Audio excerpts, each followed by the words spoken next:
This is Smash Tips for Beginners by a beginner.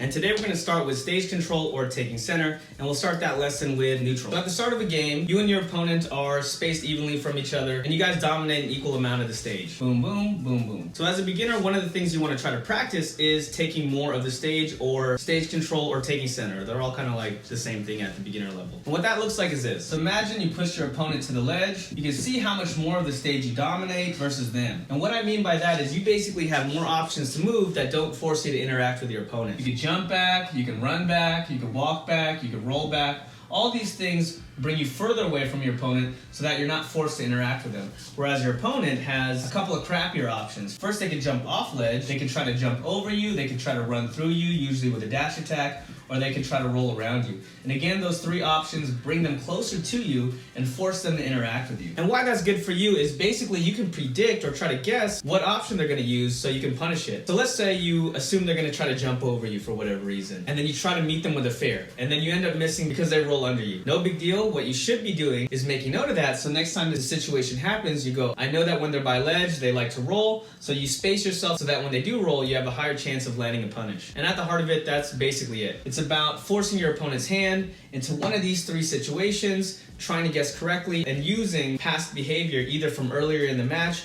or previous matches to give yourself the highest probability of landing an attack.